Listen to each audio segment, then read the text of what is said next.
Fala pessoal, vamos para mais um vídeo do canal da Ideal. Eu sou Bruno Teobaldo, diretor científico, e hoje nós vamos falar sobre os 3 erros mais comuns no monitoramento da carga.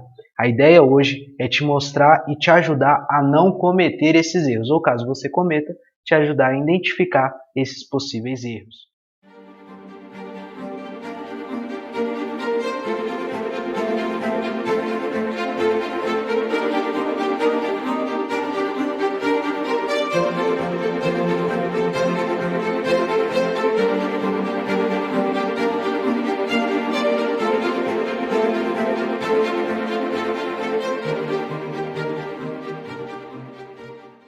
Vamos começar com o primeiro tipo de erro: planejar a carga e assustar com o encontrado. Como assim? É normal, quando a gente planeja a carga, o treinador subestime a carga, ou seja, ele fala que um treino vai ser para PSE 5 e o que nós encontramos é uma PSE 7, uma PSE 8. Por que isso acontece? Geralmente esse treinador ele acredita que os atletas vão responder muito mais positivamente do que o que eles respondem. E o que acontece é os atletas reportando uma percepção subjetiva de esforço maior do que a planejada, reportando uma percepção de treinamento, né, uma intensidade do treinamento maior do que o planejado, e muitas vezes as variáveis fisiológicas demonstrando uma resposta superior à encontrada. E isso é normal, né? Todos os estudos que comparam a intensidade planejada pelo treinador com a resposta de carga interna, por exemplo, verificada pelos atletas, é normal que haja essa diferença, com a dos atletas sendo bem superior à planejada pela equipe técnica. Bom, e aí, por que a gente fala não assustar com o encontrado? Por ser normal, o que nós vamos fazer é planejar sabendo que vai existir uma diferença e nós precisamos identificar qual que é o limiar de diferença.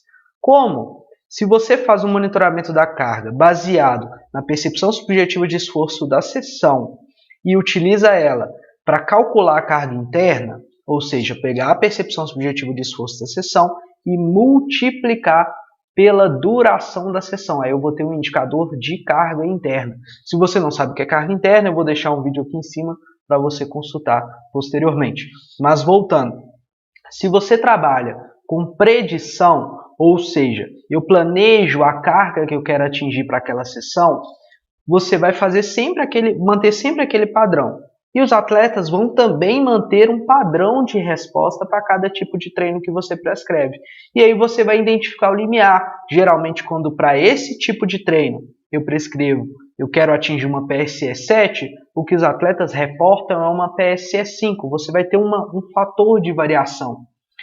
É importante que isso seja registrado de acordo com tipos de treinamentos específicos. Por quê? Porque um treinamento técnico tem características de variação da percepção de esforço muito diferentes de um treinamento físico, de um treinamento tático. Então, o estilo do treinamento, o meio de treinamento utilizado, as características de diferentes métodos, né? Métodos intervalados, métodos contínuos, em meios de treinamento de força, em meios de treinamentos aeróbicos, em meios de treinamentos mistos, por exemplo, no esporte coletivo, eles levam a diferentes relações entre a carga planejada e a carga encontrada. Existem alguns métodos que é mais fácil você encontrar uma aproximação do planejado com o encontrado. E o outro ponto é o seguinte: uma coisa é você planejar para a equipe como um todo e verificar os atletas que saem daquele padrão. Outra coisa é você verificar a diferença entre o planejado na média para a equipe com o encontrado da média da equipe. Então a sugestão que eu deixo para vocês é: planeje enquanto média da equipe e identifique os atletas que fogem do padrão. Vamos lá para o segundo erro mais comum. O segundo erro mais comum é encontrar um pico de carga e imediatamente modular a carga. Como assim? Em resposta a esse pico. Vamos lá, vamos tentar entender sobre esse fator. Quando eu estou prescrevendo, né, e eu estou monitorando a carga do meu atleta, É normal que existam ondulações, aumentos, reduções, estabilizações. Em alguns momentos, nós queremos aumentar a carga, caso você planeje, por exemplo, microciclos de choque, caso você planeje momentos de sobrecarga, de overload. Mas pode acontecer de eu pesar a mão demais, de eu aumentar excessivamente essa carga. E aí eu vou ter um pico de carga. O que a teoria do monitoramento mostra?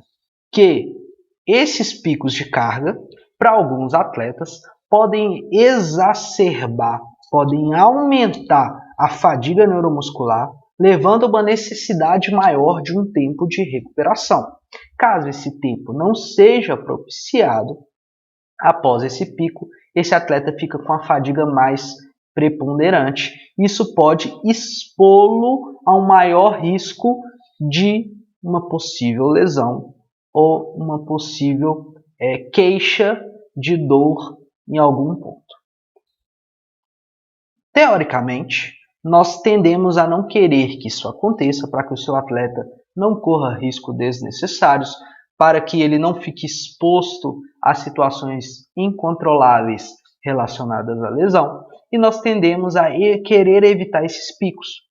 E quando a gente começa a estudar o monitoramento da carga, e isso nos nossos clientes, onde a gente acompanha, onde a gente ajuda eles a interpretar o monitoramento dando consultorias, nós identificamos que muitas vezes quando eles começam a tomar medo desse pico, e aí quando eles verificam um aumento excessivo da carga, qual que é a resposta reflexa? Reduzir a carga abruptamente, né? Para tentar compensar esse aumento que foi excessivo. Só que isso leva a um outro problema. É como se eu tivesse um pico de uma montanha com um vale logo em seguida para outro pico da montanha. Então eu passo a ter aumentos excessivos com quedas abruptas. E isso pode gerar um problema, por quê? Porque a carga do dia seguinte, caso eu não tenha tempo disponível para aumentar progressivamente, eu vou gerar outro pico, porque da semana anterior eu caí muito, ou do dia anterior, eu caí muito, que foi depois de um pico. Então pensa, eu tive um pico aqui, uma queda com outro pico, então eu passo a ter vários picos, e aí eu vou tentando corrigir algo, é como se eu estivesse remendando um copo de vidro diversas vezes e ele se quebrasse ainda mais, entende? Então, quando você vê um pico de carga, calma. Primeiro ponto é, avalie a recuperação depois desse pico. A recuperação reduziu, as minhas variáveis de recuperação modificaram? O atleta realmente, ou o meu aluno, ele está se sentindo pior recuperado? Tá sim, legal. Então vamos ver qual o tempo disponível que eu tenho para aumentar progressivamente essa carga para chegar no mesmo nível daquele pico. São 4 treinos, são 5 treinos, são 6 treinos, são 7 treinos. Então vamos pensar em 7 treinos, né? Tive um pico, eu quero voltar ali, eu quero recuperar esse atleta até vou chegar naquela carga que foi o pico, já que eu já cheguei naquele ponto. Ok, então eu vou fazer cálculos de aumentos progressivos de 10 em 10%, por exemplo.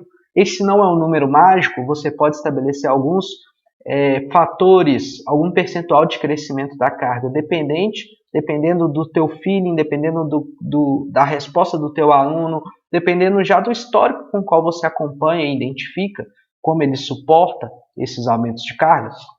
Você pode fazer partindo de um aumento de trás para frente, ou seja, daqui o 7º dia eu vou bater a carga que eu dei àquele pico. Então eu vou reduzindo de 10 em 10% e aí eu consigo identificar a carga mínima aonde eu posso reduzir para aquele atleta. Então, se no erro anterior eu falei sobre uma diferença entre o planejado e o encontrado, você já sabe que ao você planejar, os seus atletas vão dar uma carga maior do que aquilo. Então você já considera essa possível taxa de erro, né? E se você manter essa taxa de erro estável, você vai ter um erro sistemático ali e possivelmente você vai conseguir ter uma boa resposta. Então essa é uma possível forma de tentar solucionar esse erro que é extremamente natural. E eu no meu dia a dia, eu convivo com isso. Muitas vezes eu também erro fazendo as minhas prescrições, mas é importante que nós consigamos identificar e corrigir em tempo hábil. Vamos lá para o nosso terceiro erro. O nosso terceiro erro é controlar a carga interna e não caracterizar os meios de treinamento daquela carga interna. Como assim, Bruno? Olha, meios de treinamento são as características que nós temos ali dos exercícios, né? Diferentes conjuntos de exercícios. Quando eu falo de treinamento de força, eu estou falando de um meio de treinamento. Quando eu falo de treinamento de corrida, eu estou falando de outro meio de treinamento. Ou seja, são um conjunto de exercícios e técnicas em formatos de grupos ali que se agrupam, que me permitem diferenciar os meios, ok? Então, um meio de treinamento de força, ele leva a cargas internas muito características que não me permitem comparar de maneira igual a um meio de treinamento de corrida, ok? Que não me permitem comparar de uma maneira muito semelhante a um meio de treinamento no futsal, no judô, na natação. São meios, conjunto de técnicas e exercícios diferentes. Então é importante que, se você faz um processo bem estruturado de monitoramento da carga, você diferencia ali para cada valor de carga interna a qual meio ela se refere. Como assim?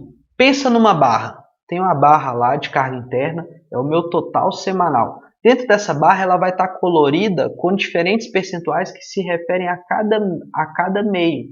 Eu tive dentro daquela carga interna, 60% correspondeu ao treinamento de força, 40% correspondeu ao treinamento aeróbico. Então, dentro dessa ideia, você sabe que na outra semana, caso você tenha uma barra no mesmo nível, mas ela pode ter sido composta por diferentes composições de meios de treinamento. Isso é muito importante, porque aí nós conseguimos identificar diferentes proporções ali de carga interna que vai influenciar muito na adaptação nos diferentes sistemas fisiológicos. Então, pode ser que eu mantive a carga de maneira semelhante, mas a diferença de meio foi muito superior. Talvez eu mudei, era 60% de treinamento de força, passou a ser 40% de treinamento de força. Então eu tive uma certa perda ali de prioridade, o que isso pode influenciar na minha adaptação, mesmo mantendo a carga interna de maneira semelhante. Do ponto de vista geral, legal, eu consegui equilibrar a carga, mas do ponto de vista de adaptação em diferentes sistemas, sistema cardiovascular, sistema neuromuscular, sistema endócrino, vai ter caminhos diferentes adaptativos. Então é importante que você dê um passo à frente, que você evolua na tua análise de dado quando se fala de monitoramento da carga interna. Só falei aqui rapidamente sobre 3 erros. São 3 erros mais comuns, erros que eu cometo diariamente, mas como eu consigo identificá-los, eu posso corrigi-los. Então eu acredito que vocês terão uma nova possibilidade de correção e evolução da carga que está sendo prescrita. Se você gostou desse vídeo, deixa um like pra gente, se inscreve no canal e compartilha com seus amigos caso você acha que esse vídeo pode agregá-los para eles também. Se você quiser saber mais sobre o monitoramento da carga, é só dar uma olhada na descrição do vídeo, a gente deixa o link aqui de algumas outras aulas nossas, mas também do nosso curso sobre monitoramento da carga, que é um curso mais completo e pode te ajudar a entender melhor esses conceitos e aprender a fazer, que é o mais importante. Depois desse curso, você vai conseguir aplicar de uma maneira mais eficiente o processo de monitoramento da carga, que não é exclusivo para atletas, ele também se aplica ao seu aluno de personal, ao fisicamente ativo, ao seu aluno que quer somente ganhar saúde. Você monitorando a carga, você vai conseguir ter uma prescrição mais eficiente e alcançar os seus resultados mais rapidamente.